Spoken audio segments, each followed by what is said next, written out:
if you are that, generational curse breaker, I want to give you some power, some strength, more power to you. Stay strong, set your boundaries, and understand that it's okay to say no. It's okay. They don't plan on working hard for it, but they do have enough manipulation tactics in them to make you feel like you owe them some of your money. Once you get to a certain level, they either get jealous of you, they resent you, they feel like you owe them, or they feel like you're supposed to clean up their slack. And they guilt. Every time you giving money to this person in your family or this person in your family, that's money you're not putting into your son's savings account. Start doing that. I won't be defined, stars are aligned. What's for me is mine. I'm a whole lot of woman. I'm a whole lot of.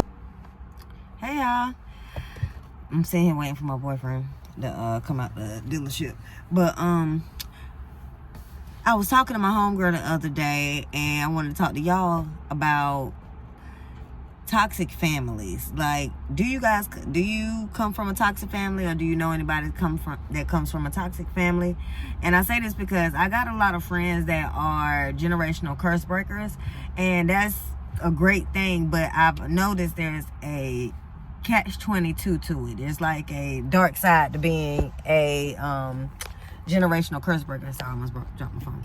But I noticed that their families, just because you elevate and your mindset elevates and your finances elevate, doesn't mean the people around you are going to have that same mental elevation. So it's like, once you get to a certain level, they either get jealous of you, they resent you, they feel like you owe them, or they feel like you're supposed to clean up their slack, and they guilt you. So it's like always one of those. Of course, you have the people that's going to be happy for you, but I'm talking about for the toxic families. You know what I'm saying? Like, I had my homegirl tell me when she started making moves to better herself, and she said all she did was get a car and get a little job at the bank, a little call center job, you know what I'm saying, at the bank. And she said, she was talking to her sister on the phone one day, and she just like, you think you better than everybody. What? I'm doing the basics of what adults are supposed to do. Like, how do I think I'm better than everybody? I've had friends that, their people just feel like they missed the old version of them, before that. And it's just, I don't know.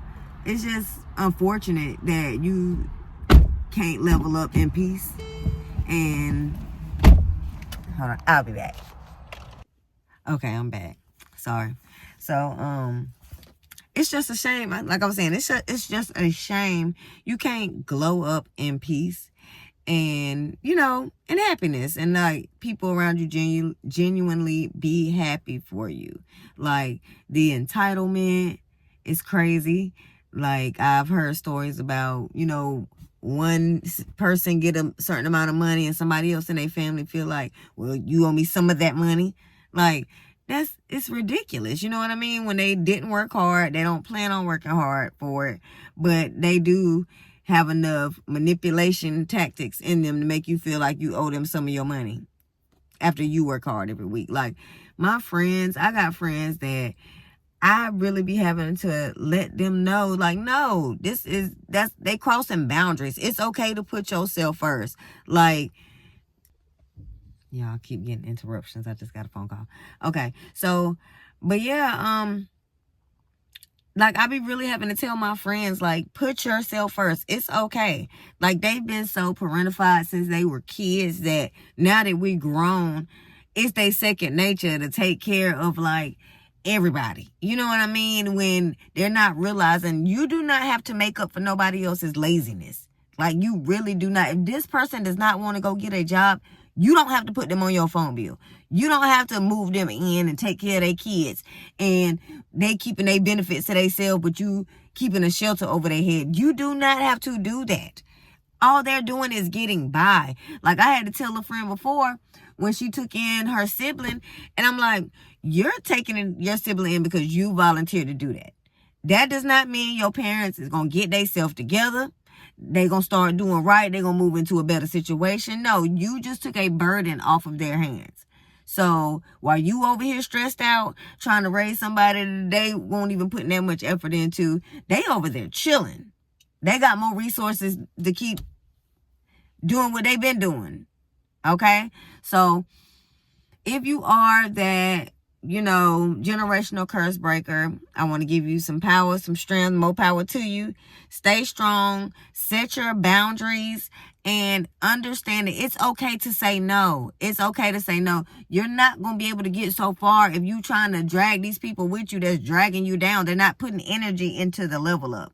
So you're not gonna go higher with them. You get what I mean? I'm not saying just drop your family, but I'm saying develop some boundaries. Understand healthy boundaries. Like my homegirl told me that she didn't know that everybody doesn't talk to their siblings every single day, like in healthy relationships. And it's okay if you do, but when you're codependent and it's all toxic conversations, you don't need to be talking to them people every day. Okay? So, like I said, more power to you. Keep striving.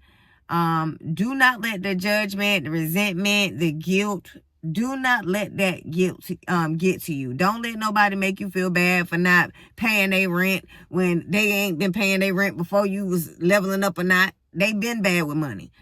They're not going to get better with money because you're giving them money either. That's just more money for them to blow. If they don't have financial discipline, they don't have financial discipline. Don't let, because they looked out for you 10 years ago, mean that you owe them for the rest of your life. A parent that did for you is a parent. You don't owe your parent. Of course, you can look out for your parent, but don't let them say, well, I did this for you, I did that for you. That's what you're supposed to do. You brought me in the world. I didn't ask to be here.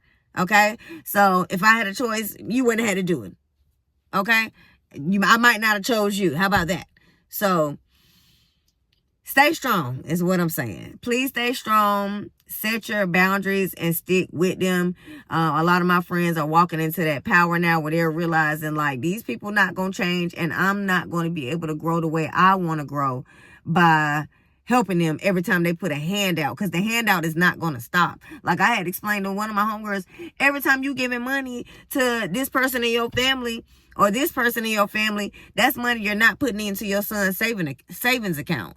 Start doing that. I even told her the other day, make just an account that every time somebody asks you for some money and you got it to give, but you still say no, put it in that account. And you'll see how much money you would have actually been giving out and use that money on yourself to buy yourself something nice. So after 3 months, you might realize you got $2,000 in there because somebody would ask you for rent. Somebody asked you for a car note. I don't know what people are asking you for, but that's how you can really put a number on what these people think of you. Like, you really think I'm an ATM? Because I remember I got to a point one time, and it wasn't even with my family. It was like with friends. Like, I was like, why do everybody keep coming to me? Like, why y'all think I got all this money? Yeah, I know how to save a little bit, but I wasn't even in my good job yet. I was still at the call center. Like, baby, I'm making $11. Why are y'all asking to borrow money from me? Why are you calling to ask me to get you out of jail? I know I'm the responsible one out of the group, but that don't make me the rich one, the one with resources. Like, so, like I said, being the one that's responsible with a good heart, it can backfire. But that's why you got to have a backbone to go with it. So, that's what I'm here to say. Keep your beauty, brain, strength, and standards. But make sure you got them standards, them boundaries, okay? Boundaries is big, okay? That's part of having a standard. So, all right, stay strong, sisters.